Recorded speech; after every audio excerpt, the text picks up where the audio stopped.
Pilot yells at black girl to move to economy. Seconds later, her grandma buys the whole plane. Listen closely, because this is a story that'll leave you breathless. Imagine stepping onto a plane, excited for the journey ahead, only to be met by the last person you'd expect to show prejudice, the pilot himself. The tension crackles in the air as he singles out a young black girl, trying to force her from her seat in first class to the cramped rows of economy. Little does he know, her grandmother is not only nearby, she's a woman of astonishing resources and even greater courage. And in the next few hours, an incident of shocking discrimination will meet the most dramatic, unbelievable twist of fate you've ever heard. It was an unusually crisp autumn morning at John F. Kennedy International Airport. Sunlight glimmered off the massive windows lining Terminal 4, illuminating the bustling corridor of passengers rolling suitcases behind them. The entire concourse hummed with an odd sort of excitement, a crackling energy born of departures, arrivals, and the endless swirl of human stories crossing paths under one giant roof. In a quiet corner, near a wall lined with charging stations, sat a young girl named Mara Davis. She was tall for her age, only 14, but with a composure that hinted she had experienced more of life's complexities than most kids ever would at that stage. With her braided hair swept back into a neat ponytail, she was focused intently on a hardcover book about airplanes, specifically the Boeing 737 series, her favorite subject. Since childhood, Mara had dreamed of becoming a pilot. Something about the freedom of flight, the mastery of the cockpit, and the chance to see the world from above had always captivated her imagination. Her grandmother, Loretta Davis, sat close by, sipping tea from a portable thermos and observing her granddaughter with quiet pride. Loretta was a regal woman in her late 60s, wearing a timeless ensemble of a fitted dark blue jacket and pressed trousers. While she appeared modest, Loretta carried an aura that suggested her presence commanded respect. There was a subtle gentleness about her, balanced by a steely assurance that blossomed whenever she had to defend someone she loved. As people scurried past, occasionally bumping Mara's bag, Loretta noted the looks they received. Most were polite, some curious, and a few blatantly dismissive. She had grown up in a world where opportunities for black women were stifled, but she had overcome adversity at every turn. Loretta was, in fact, an accomplished entrepreneur, a self-made business magnate whose financial prowess remained mostly hidden unless circumstances called her to wield it. The day's plan was simple. Mara and Loretta were flying first class on a new route to Los Angeles. For Mara, it was a chance to see her cousin graduate from college, and for Loretta, it was an opportunity to give her granddaughter a taste of the finer side of travel. A few hours in the air, a plush seat, and some grandmother-granddaughter bonding time. All seemed well. While waiting for their flight to be called, Mara flipped through her airplane manual, engrossed in reading about turbofan engines. She hardly noticed a figure standing in the open corridor beyond them, an older man in a pilot's uniform, wearing a scowl that made him look like he was chewing on nails. His name was Captain Richard McAllister, a longtime pilot for the airline, and from the expression on his face, it seemed the morning was already testing his patience. Captain McAllister was known among the staff for his excellent flying record, but also his prickly temperament. He often complained about unruly passengers, entitled youth, and anyone else he considered beneath his professional standards. The airline valued his decades of experience, but his colleagues whispered among themselves that he was increasingly out of touch with the times, refusing to adapt to modern expectations of courtesy and inclusivity. Before boarding officially started, Captain McAllister strode up to the gate agent, muttering something under his breath. Loretta watched him, her eyes narrowing as she noticed the gate agent's expression shift from polite attention to clear discomfort. She had seen that kind of exchange 1,000 times in her life, a man with authority pressing the boundaries of etiquette, and a subordinate forced to placate him. It was enough to set her senses on alert, though she had no inkling just how relevant that tension would become in the next few hours. Finally, the boarding announcement crackled through the loudspeaker. We are now inviting our first-class passengers, as well as families traveling with small children or anyone needing extra time, to begin boarding. That was their cue. Loretta motioned to Mara, who gathered her belongings and rose with a flutter of excitement. Mara stepped onto the aircraft with a sense of awe. She always did, every time she flew. The cabin smelled faintly of brewed coffee and new upholstery. The flight attendants greeted them with professional smiles. Mara could not resist glancing into the cockpit as they passed, only briefly catching the gleam of hundreds of switches and glowing screens. She wanted so badly to take a seat right in there one day, to chart courses across the clouds. Their seats in first class were plush, and the overhead bins provided more than enough space for their carry-ons. Loretta gave Mara the window seat, which the teenager settled into with a grin of pure delight. She reached for her seat belt, carefully buckling it before rummaging in her backpack for a small notebook where she jotted down flight details, flight number, departure time, weather conditions. She was methodical, treating this like a training exercise for her future dream job. Loretta watched her granddaughter's excitement, her own heart warming at the memory of how she had once been a dreamer too, a young woman from a modest background, forging a business empire. She had succeeded beyond her wildest dreams. Soon, she thought, it would be Mara's turn to change the world. Moments before takeoff, Captain McAllister emerged from the cockpit to double-check the cabin. It wasn't standard procedure usually. The flight attendants oversaw the final cabin check while the pilot prepped instruments. But McAllister had a habit of taking a walk down the aisle whenever something or someone piqued his interest or annoyance. As he strolled through first class, his eyes landed on Mara. Perhaps it was the way she was scribbling down notes on her notepad, or maybe it was some internal bias that flickered to life at the sight of a young black girl in a premium cabin. Whatever the reason, his face hardened. He stopped next to Mara's seat, peering down at her with a grim expression. Mara glanced up, confused yet polite. "Is something wrong, Captain?" she asked softly, aware of the stripes on his uniform, but uncertain why he was glaring at her. "Young lady," he said, voice dripping with condescension, "this section is reserved for first-class passengers only." He nodded pointedly at her economy-size roller bag, an item that might suggest she was traveling on a budget. "You sure you're in the right seat?" Loretta stiffened, unbuckling her seatbelt. She had encountered enough prejudice in her life to recognize it swiftly. "Captain, is there a problem with our boarding passes? My granddaughter and I are exactly where we're supposed to be." McAllister's lips pressed into a thin line. "I want to confirm your ticket. This is an expensive seat, and I've seen more than a few passengers try to sneak into first class." A hush fell over the nearby seats.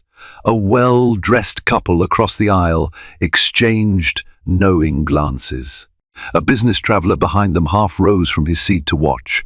Meanwhile, a flight attendant hustled over, clearly flustered. "Captain," she said, "I've already checked these passengers' tickets. They're fine." Mara's cheeks burned. It was humiliating to be singled out in front of the entire cabin. She looked around, seeing eyes on her, feeling the unwarranted suspicion simmering in the pilot's gaze. At that moment, she felt something she rarely did, a pang of worry that her dream of becoming a pilot might collide with the ugly realities of bias. Loretta pulled out her phone, where she had a digital copy of their first-class tickets. She lifted her chin, meeting the pilot's gaze directly. "We are valid first-class passengers," she said. Now, if you'll excuse us, we're preparing for takeoff. Captain McAllister's face turned red, as if infuriated by Loretta's composure. He pivoted on his heel and stormed back to the cockpit without another word. The air in the cabin felt thick with unspoken tension.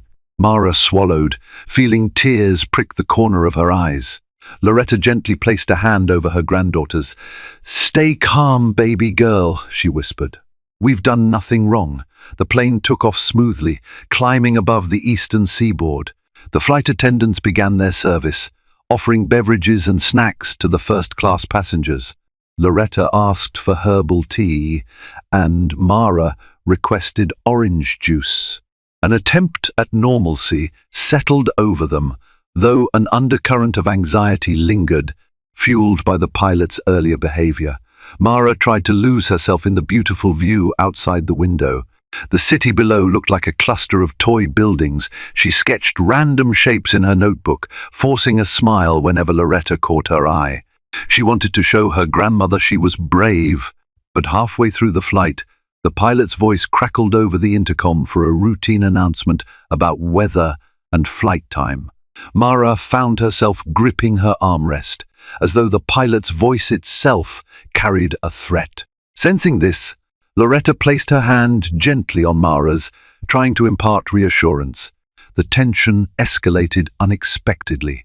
Just as the flight attendants began the meal service in first class, Captain McAllister reappeared in the cabin, this time with a narrowed gaze that locked onto Mara once again. Without preamble, he announced, "I've received a report that an unauthorized passenger is in first class. This will not be tolerated under my command." Loretta's jaw dropped. "Captain, we've already clarified this issue. There is no unauthorized passenger here. Is there something on your passenger manifest that suggests otherwise?" The pilot's glare could have cracked glass. "I need you to step aside, ma'am. The young lady will have to relocate. We'll upgrade someone more deserving to this seat." A collective gasp rippled through the first-class cabin. The flight attendants exchanged horrified looks. Mara's eyes brimmed with tears of disbelief. Loretta's entire body went rigid, a regal fury sparking in her gaze. "Captain," Loretta said, every syllable a controlled flame, "I'm only going to say this once. My granddaughter and I are traveling together in these seats. You have absolutely no right to force her to move. If there's an issue, we can discuss it calmly, but you will not speak to her like that." Captain McAllister snorted. "Let's not make a scene," he said, his voice laced with threat. "I have the authority to ground this plane if there's a disturbance." At this point, one of the flight attendants, a young woman named Naomi, stepped forward with shaking hands. "Captain, please. We verified their tickets. There's no seat discrepancy." She turned to Loretta with apologetic eyes. "I'm so sorry for this confusion." McAllister ignored his subordinate. His focus was on the Davises. "I'm giving you one chance. Move to economy and nobody will be escorted off the plane when we land in Los Angeles." For a moment, Mara thought her grandmother might actually stand up and comply, just to keep the peace. But Loretta's eyes locked on McAllister with the resolve of a woman who had fought far greater battles in her lifetime. "We will do no such thing." The pilot's face twisted in rage. "Fine. Have it your way," he spat before marching back down the aisle. The entire cabin sat in stunned silence, uncertain how the confrontation would escalate. As the plane cruised at 30,000 feet, Mara's heart pounded. She looked at Loretta, who seemed calm but wore a stony expression that revealed the depth of her anger. Loretta pulled out her phone, tapping out a message in the Notes app, making sure she documented every detail. She also discreetly used the in-flight Wi-Fi to send an email to her executive assistant, explaining the situation in real time. There was something about Loretta's measured composure that hinted she was laying groundwork for a serious recourse once they landed. A couple of other first-class passengers whispered words of sympathy to Mara, One, a middle-aged woman in a tailored business suit, reached across the aisle to pat Loretta's hand. "So sorry you have to deal with that," she murmured. "It's appalling." Loretta managed a polite nod. "Thank you," she said. "We appreciate it." Meanwhile, Naomi, the flight attendant, approached them cautiously. Her voice trembled with genuine remorse. "I'm so sorry for the pilot's behavior," she said, handing them extra blankets and pillows as a peace offering. "I wish there was more I could do." Loretta smiled kindly. "It's not your fault. Let's just hope we can land without further trouble." But trouble was only beginning. A short while later, Captain McAllister's voice returned to the intercom, announcing turbulence ahead, instructing flight attendants to remain seated. The seatbelt sign illuminated. Fine. A patch of turbulence was not uncommon, but Loretta noticed it was slight at best, barely enough to rattle a plastic cup. She began to suspect the pilot was exaggerating to restrict the movement of the cabin crew. Possibly he wanted everyone seated so no one would attend to them or witness any further harassment. The turbulence passed quickly, though the seatbelt sign stayed lit. Loretta exchanged a knowing glance with Mara. They could both sense the pilot's petty attempt at intimidation. An hour later, a different flight attendant, George, managed to slip to their seats. He knelt, balancing carefully to avoid attracting the pilot's attention. "Ma'am," he said in a low voice, "I'm really sorry about the captain's behavior. This is not our airline's policy or culture. We're documenting everything, and we've alerted headquarters via internal channels." Loretta exhaled, relief warring with residual anger. "Thank you, George. I appreciate that your staff is recognizing the problem. My granddaughter and I have never been treated like this before, at least not so blatantly." George glanced nervously toward the cockpit door. "Captain McAllister can be difficult. He's had run-ins with other crew members before. But this is the first time I've ever seen him single out a passenger so aggressively." Loretta gave him a polite nod. "Well, it won't go unanswered. I can promise you that." Mara reached out and gently touched George's arm. "Thank you for standing up for us." She felt gratitude mixed with a disquieting realization of how much power the pilot wielded simply by virtue of his role. George placed a comforting hand over hers. "Just hang tight. We'll be landing in another 2 hours. Meanwhile, if you need anything, buzz me. I'll do my best." As the flight neared its final hour, tension in the first-class cabin coiled tighter with each passing minute.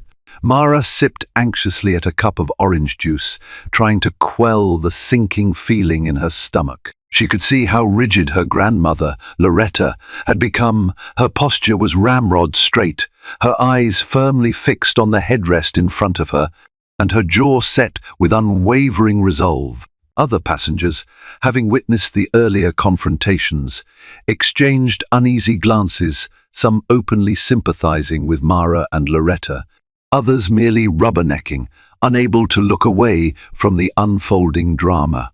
When the captain's voice burst over the intercom, it bore an artificial pleasantness that felt more unsettling than comforting. "Ladies and gentlemen," he said, "as we begin our descent into Los Angeles, please remain seated with your seatbelts securely fastened. Additionally, if there are any passengers who have inadvertently taken seats they are not ticketed for, kindly move back to your assigned places in economy for final compliance checks." A ripple of disbelief spread through the cabin. Everyone knew who his remark targeted. No one else had been questioned, let alone repeatedly harassed about their seat. Mara felt a fresh wave of humiliation threaten to overwhelm her. Loretta placed a reassuring hand over Mara's, silently urging her to remain calm. The teenager blinked back tears, refusing to give Captain McAllister the satisfaction of seeing her break. Despite the audible gasps and muttered protests from neighboring passengers, the pilot did not relent. A flight attendant hurried down the aisle, clearly mortified, whispering apologies to Loretta and Mara. She gently reminded them that the flight would land soon, asking them to stay calm for just a bit longer. The seatbelt sign illuminated overhead, accompanied by a small chime that sounded ominously final, as though sealing Mara and Loretta into this tense situation with no hope of immediate escape. Outside the window, Los Angeles sprawled into view, endless grids of streets and glimmering skyscrapers in the distance. Usually, this was Mara's favorite part of flying, the thrill of spotting landmarks, the wonder of descending from the clouds. But now, every dip and turn of the plane sent her heart pounding for an entirely different reason. She worried that the moment they touched down, the pilot would find another way to humiliate them. Finally, the landing gear deployed. The engines roared and the Boeing 737 touched the runway with a jolt. Relief surged through some passengers. Their eyes darted between Loretta, Mara, and the cockpit door. The tension was not over, merely shifting to a new stage, the moment of deplaning and potential confrontation awaiting them on the ground.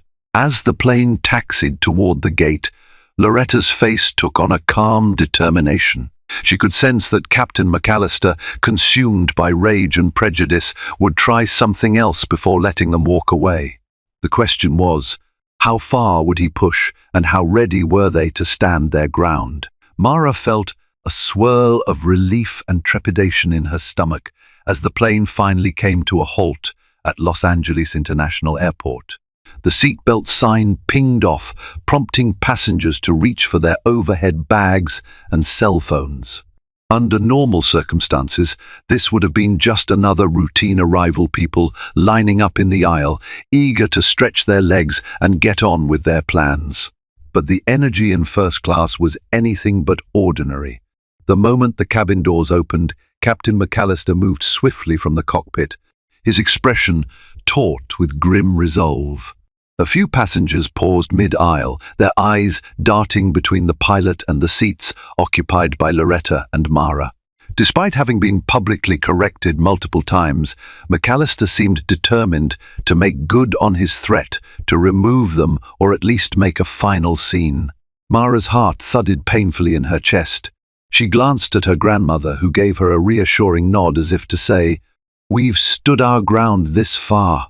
We can handle whatever comes next." Following the flow of other first-class passengers, Loretta and Mara gathered their belongings and stepped into the aisle. Their fellow travelers shot them empathetic looks, silently communicating support or, in a few cases, curiosity. The pilot, however, barely waited for them to pass before barking, "This way, follow me." His tone brooked no argument, and the tension along the jet bridge was palpable. Once they stepped out of the aircraft's threshold, the cool jet bridge air hit them, but any sense of relief was immediately eclipsed by the sight of two uniformed airport security officers waiting near the corridor walls, arms crossed over their chests. One officer, a middle-aged man with a stern but unreadable face, stepped forward. "Captain McAllister?" he asked, raising an eyebrow.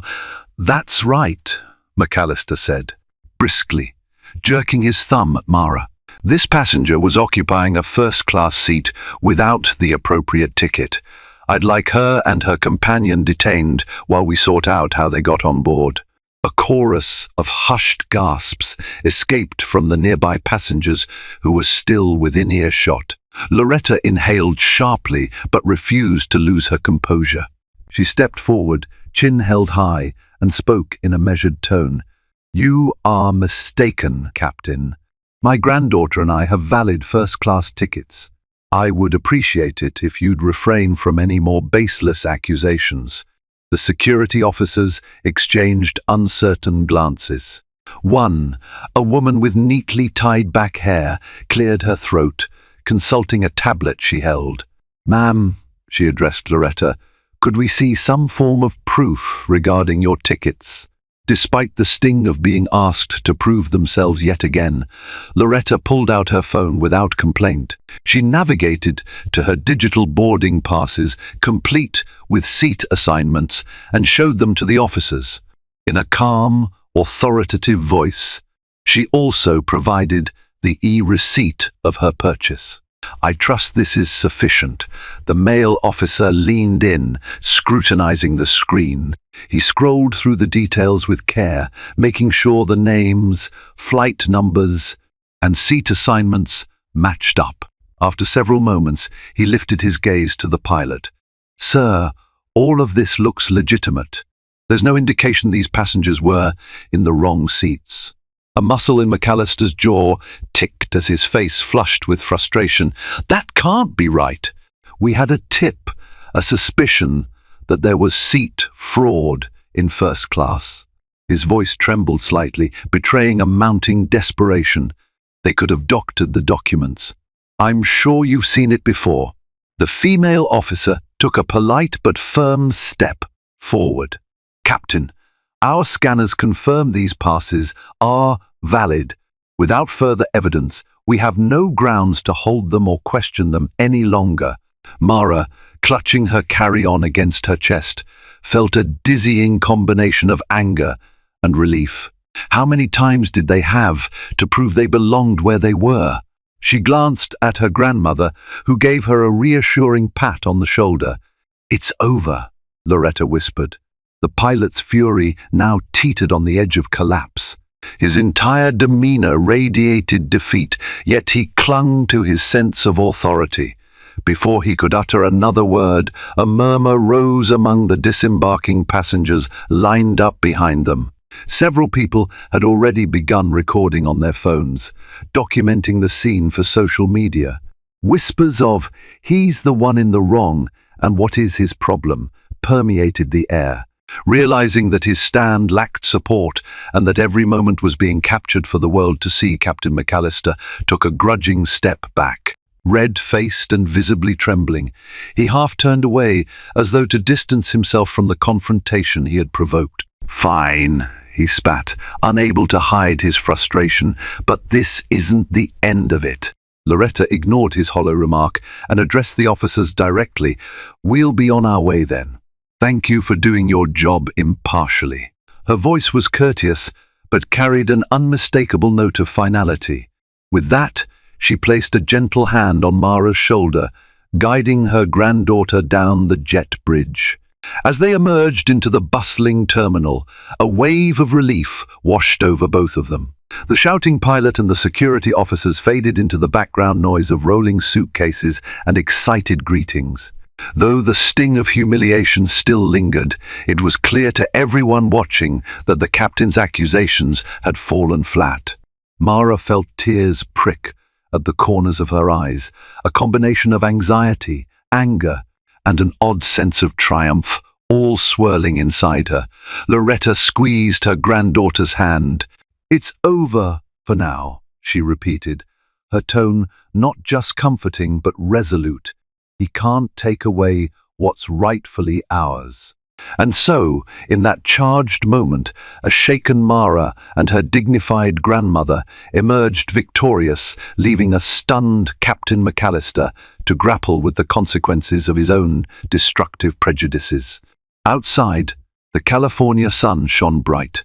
Mara and Loretta headed through the terminal in silence, both feeling the emotional aftershock. Loretta paused by a row of seats near baggage claim to place a call to her personal driver.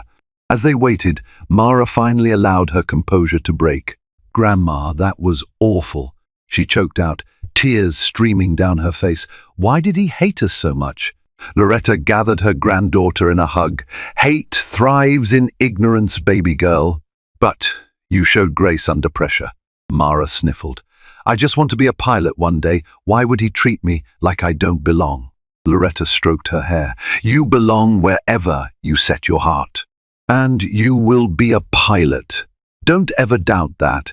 They met their driver, who whisked them to the Sheraton Gateway Los Angeles Hotel, a place Loretta often used for business stays. Up in the suite, Mara sat on the bed, emotionally exhausted. Loretta, on the other hand, fired off a series of emails, text messages and calls. She contacted her legal team, her public relations staff, and her airline consultant. Within an hour, a flurry of responses poured back. Word traveled fast, it seemed. "What are you planning to do?" Mara asked softly. Seeing Loretta's face hardened with resolve, Loretta pressed a button on her phone to end a call. "I'm going to right a wrong," she said. "That pilot thought he could pick on you because of your age, your appearance, your race, and he expected no repercussions. But he messed with the wrong family." Late that afternoon, Loretta's attorney, Miss Felicia Zhang, joined them at the hotel. She was a sharp, no-nonsense woman who had represented Loretta's business ventures for years. The moment she stepped into the suite, her expression was grim. "Loretta," Felicia said, "I've already spoken with the airline's regional manager. They are mortified.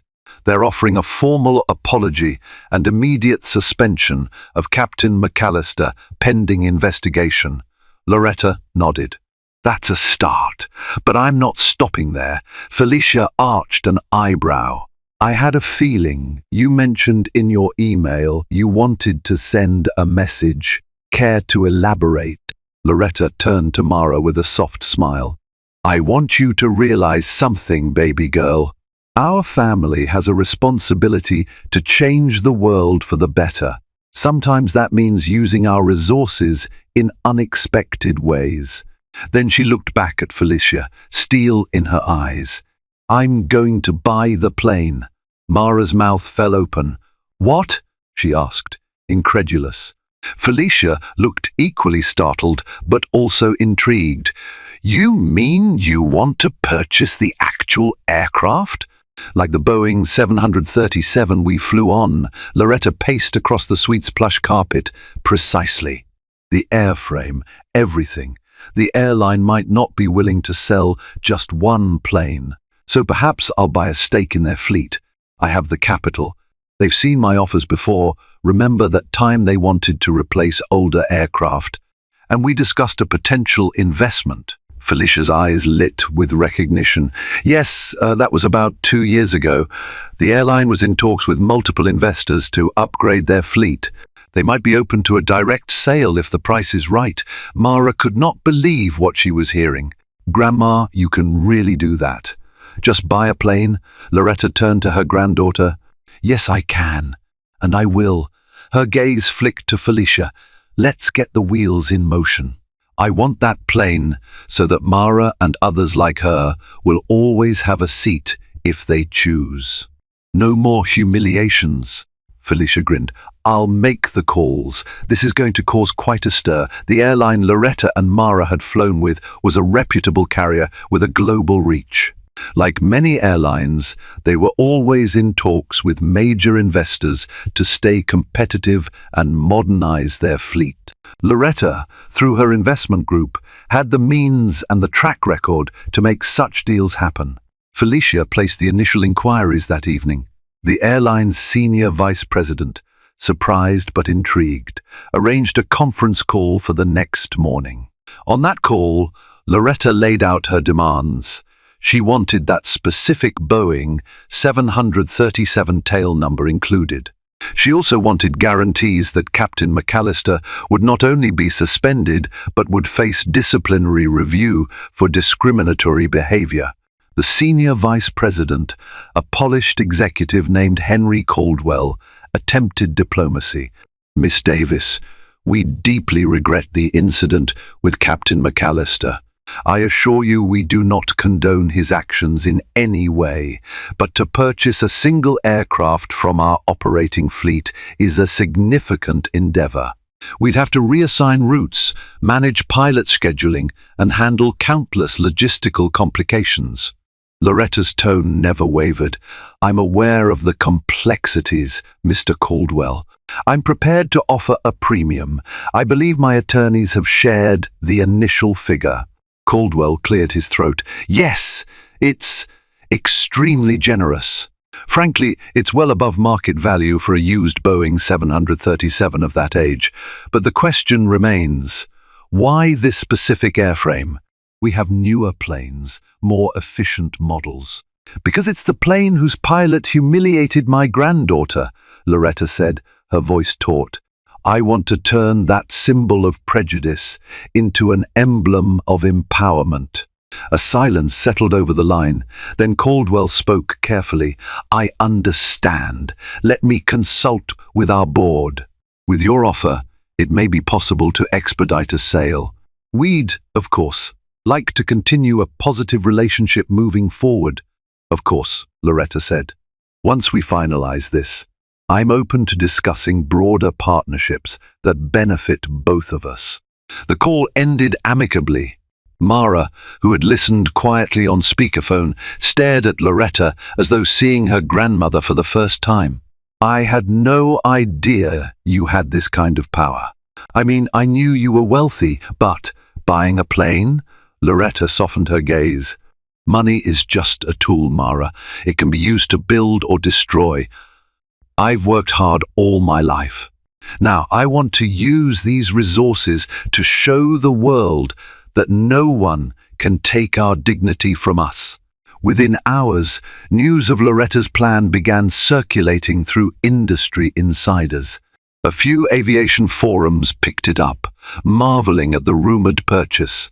A large purchase, like a commercial airplane, was typically performed by corporations, governments, or established airlines, not private individuals. This alone made headlines. The added rumor of the impetus, a pilot's discriminatory act, fanned the flames of public interest. By midday, mainstream media caught wind of the story. Bloggers, online journalists, and social media accounts latched onto the narrative. Wealthy grandmother buys plane after granddaughter faces prejudice at 30,000 feet. As more outlets reported, details leaked about Captain McAllister's misconduct, the airline's embarrassment, and the hush-hush negotiations. Loretta's phone buzzed non-stop. Her PR team asked how she wanted to handle the press. Loretta opted for a direct approach. She decided to hold a small press conference at the Sheraton's conference room to clarify the situation. Mara watched from the sidelines, heart pounding, as cameras flashed and microphones were thrust forward. Loretta took the stage calmly, delivering a concise statement. My name is Loretta Davis. My granddaughter and I were passengers on a flight where we experienced discrimination by a pilot who believed my granddaughter did not belong in first class due to her appearance. Rather than let it slide, I've chosen to make a statement. I intend to purchase the very plane on which this incident occurred. I hope this action will stand as a reminder that no one has the right to decide who is worthy or unworthy based on prejudice. We all belong, especially young dreamers like my granddaughter, who aspires to be a pilot herself. I will not seek revenge, I seek transformation, and I trust that the airline with whom we are negotiating understands the gravity of this moment. The next day, that clip aired on multiple news channels, broadcast across social media platforms, and spurred countless comments. Many people praised Loretta for taking a stand. Others debated the morality of wealth enabling such an action. But nearly everyone agreed on one point. The pilot's behavior was unacceptable, and Loretta's bold move was a game-changer. Meanwhile, Captain Richard McAllister found himself in a storm of consequences. Within hours of the flight's arrival, the airline suspended him. A thorough investigation was launched, and statements from passengers and crew members poured in, describing how he'd singled out Mara with no grounds. McAllister was furious, claiming he had been misunderstood and that he was simply following protocol. But the evidence against him was overwhelming. His union-appointed attorney advised him to keep a low profile, but McAllister's pride wouldn't allow it. He reached out to certain tabloids, trying to spin his story that he was the victim of a smear campaign. that Loretta Davis was using her wealth to bully him. The tabloids who printed his side faced immediate backlash from eyewitnesses who debunked his claims. The airline internally prepared for the possibility of firing him, given the avalanche of negative publicity. Locked in his modest home in the Los Angeles suburbs, McAllister watched in dismay as his once respected name was tarnished. He had never considered himself racist. He had grown up in a bubble of certain biases that he justified as just the way things are. Now, confronted by the modern world, he realized too late that times had changed, and his meltdown had cost him almost everything. A week passed, during which Felicia and the airline's legal team exchanged drafts of a purchase agreement. Finally, in a boardroom in downtown Los Angeles, Loretta signed the final documents, officially acquiring the Boeing 737 tail number N3842C for a hefty sum above market value. The airline, in turn, received a generous capital infusion, which they promised to use partly for enhanced diversity training and community outreach program stipulations. Loretta insisted on including. By the time the deal closed, the media had a new headline: "She really did it. Grandmother purchases plane at center of discrimination controversy." Reporters clamored for interviews, and social media erupted in conversation. Loretta stayed graceful, repeating her mantra that this was not about revenge, but about creating new opportunities. With the plane now in her possession, Loretta had a vision. She would repurpose it into something that would inspire young people, especially those from marginalized communities, to embrace aviation. She announced the formation of DreamWings, a non-profit program that would use the plane for educational tours, scholarship fundraisers, and flight simulation experiences to spark interest in aviation careers among youth. Mara was thrilled. She imagined the plane's interior transformed into a classroom in the skies. She pictured children stepping aboard, eyes wide with wonder, receiving hands-on lessons about aerodynamics, navigation, and the excitement of flight. No longer just a passenger, Mara saw herself as a mentor in the making, guiding kids who shared her dream. Loretta partnered with local organizations, historically black colleges, and technical academies, forging a network that promised to offer scholarships and training. Soon, DreamWings soared beyond a mere concept. Celebrities, philanthropists, and everyday citizens donated to the cause, eager to be part of a movement that championed inclusivity in aviation. While DreamWings took shape, Captain McAllister faced a hearing before the airline's disciplinary committee. The evidence was devastating: multiple passenger statements, flight attendant reports, and even video footage from cell phones. The committee ruled unanimously that he had acted with gross misconduct. He was stripped of his rank and let go. Worse still, word spread through the aviation community. With a scandal so public, it would be nearly impossible for him to secure another job at a reputable airline. He approached smaller charter companies, but they balked at the backlash hiring him would bring. One afternoon, as he sat in his sparsely furnished living room, nursing a lukewarm cup of coffee, he turned on the TV. A news segment showed Loretta and Mara standing beside the newly repainted plane, its exterior emblazoned with the DreamWings logo, a stylized silhouette of a child gazing at the sky. The reporter hailed Loretta's initiative, praising the program for giving underprivileged children a chance to see themselves in aviation. McAllister felt a knot tighten in his stomach.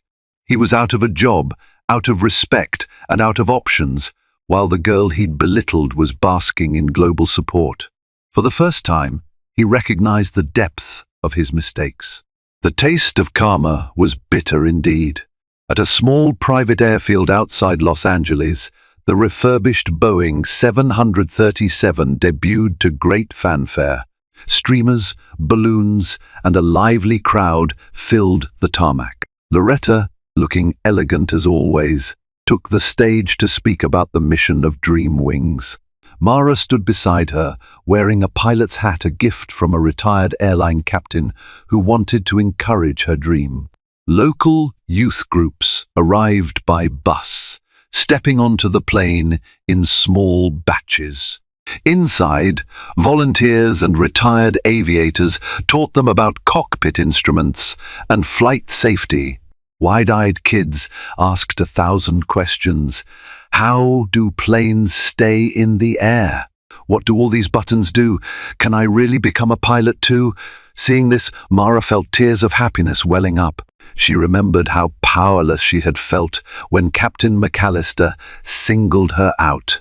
Now she saw hundreds of children, many with backgrounds like hers, discovering a sense of belonging in these aisles, something she almost lost on that fateful flight.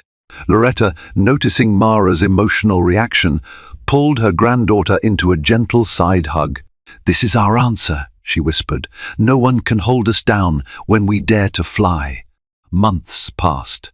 Dreamwings blossomed, word spread across the state, and invitations poured in from community centers and schools wanting to participate. Mara took on a junior ambassador role, speaking at events about her dream to become a pilot and urging other young people to follow their passions. Meanwhile, Captain McAllister struggled to find stable footing. Realizing his reputation was in tatters, he tried to lay low. The bitterness that initially festered within him gradually gave way to a hollow sadness. He was forced to confront his internal biases and the enormity of what he'd lost due to them. One day, in a twist of fate, he found himself at the same private airfield where Dreamwings was hosting a charity fundraiser. He had come to see an old friend who was a mechanic there, hoping to pick up some part-time work. As he wandered around, he spotted the Boeing 737 in the distance, crowds of children buzzing in excitement. He felt a pang of shame, remembering how he'd once commanded that plane, how he'd believed. His authority gave him the right to treat Mara like a trespasser. Now it was repainted, refurbished, and serving a purpose infinitely nobler than his arrogance. Overwhelmed by conflicting emotions, McAllister lingered at the edge of the event, wrestling with the choice to walk away or step forward and accept accountability. Mara had just finished addressing a group of students when she spotted a familiar figure near the fence, an older man in a worn jacket, cap pulled low over his brow. She blinked, her heart jostled by recognition. It was Captain McAllister. For a moment, fear prickled at her. She remembered the humiliation, the anger in his voice. But something about his posture now seemed deflated, a remorseful slouch. Summoning courage, she approached him. Captain McAllister straightened, uncertain how to react. Up close, he saw how much Mara had grown in confidence. She wore a pilot's cap, projecting a poised presence far beyond her 14 years. "Hello," Mara said, swallowing hard. "I see you're here." McAllister cleared his throat. I was meeting someone about a job." He glanced at the plane. "I've heard a lot about Dreamwings." Mara nodded, unsure what to say next. An awkward silence followed until McAllister shifted uncomfortably. "I owe you an apology, Miss Davis." The words hung in the air. Mara regarded the man who once made her feel so small. She searched his face for sincerity. "You humiliated me in front of everyone," she said, her voice trembling slightly. "You made me question if I should even dream of being a pilot." McAllister winced, rubbing the back of his neck. "I know. I was wrong." He swallowed. "I've paid for it more than you'll ever know, and I'm sorry." Mara sighed, tension easing from her shoulders. "Okay," she said quietly. "I accept your apology. I hope you learned something." He nodded, tears glistening in his eyes. "I have." At that moment, Loretta noticed them from afar and approached, her expression guarded. "Captain McAllister," she said coolly. "Surprised to see you here." McAllister touched the brim of his cap. I was just leaving." I apologize to your granddaughter. Loretta's eyes hardened briefly, but she saw Mara's demeanor had softened. With a measured nod, Loretta responded, "Thank you for recognizing your mistake. I trust that you'll use this lesson constructively." Unable to find more words, Captain McAllister turned and left, disappearing through the crowd. Loretta slipped an arm around Mara, who seemed subdued. "Are you all right, baby girl?" Mara nodded. "Yes, I'm okay." It felt good to hear him say he was wrong. Loretta smiled gently. "You handled that with more grace than most adults would. I'm proud of you." As Dreamwings continued to flourish, other airlines took notice, launching internal diversity and sensitivity programs to avoid similar scandals. Loretta's name became synonymous with philanthropic innovation. She extended the Dreamwings blueprint to other cities, encouraging partnerships with local aviation academies. Mara became an emblem of the next generation, bold, resilient, and unafraid to break barriers. She was invited to speak at conferences, including one at a historically black university with a notable aviation program. There, she met retired African-American pilots who shared stories of the discrimination they once faced, forging an immediate bond with the young dreamer. One pilot, Captain Harriet Reed, a trailblazer who had become the first black woman to command an international flight for a major airline, offered to mentor Mara personally. "You have the makings of a great pilot," she said, smiling. "I see passion and determination in your eyes. Don't let anyone snuff that out." Mara's face lit up. "I won't," she promised. By the following year, Dreamwings had grown into a reputable non-profit with chapters in multiple states. The original Boeing 737 was still their flagship, but they had acquired simulator pods, training modules, and even secured partnerships with flight schools that offered partial scholarships to Dreamwings participants. Loretta, satisfied that the program was self-sustaining, began to step back from the day-to-day operations, allowing a new generation of leaders to thrive. She focused on strategic fundraising and expansion, weaving a network of donors and educators who believed in the cause. Each time she watched a child step aboard the Dreamwings plane, eyes shining with wonder, she felt a quiet vindication. The memory of that pilot's sneering face no longer haunted her, it fueled her mission. Time flew by. Mara, now 16, had spent her summers volunteering at Dreamwings events and studying flight theory under Captain Harriet Reed's informal tutelage. She was preparing to enter a special aviation-oriented high school program. A quiet maturity had settled upon her, the kind born of hardships and triumphs. On a bright summer day, Loretta accompanied Mara to a high-profile Dreamwings fundraiser at the same private airfield. The event also doubled as a graduation ceremony for participants who had completed a special flight simulation course. To Mara's astonishment, as she helped hand out completion certificates, the program director called her name last. "Mara Davis, please step forward." Confused, Mara walked to the front. The director winked. "We have a special gift for you, Mara, courtesy of Loretta Davis and Captain Harriet Reed." Captain Reed appeared, holding a small black box. She opened it to reveal a gleaming pilot's pin.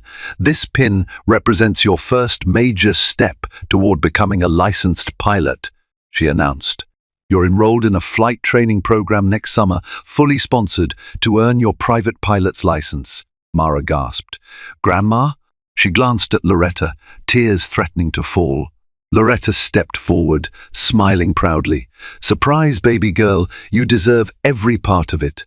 The crowd erupted in applause, cameras flashing, as Mara clutched the pilot's pin to her heart. She felt an overwhelming surge of gratitude for her grandmother, for Dreamwings, for everyone who believed in her dream. At that moment, the humiliations of the past were overshadowed by the promise of the future.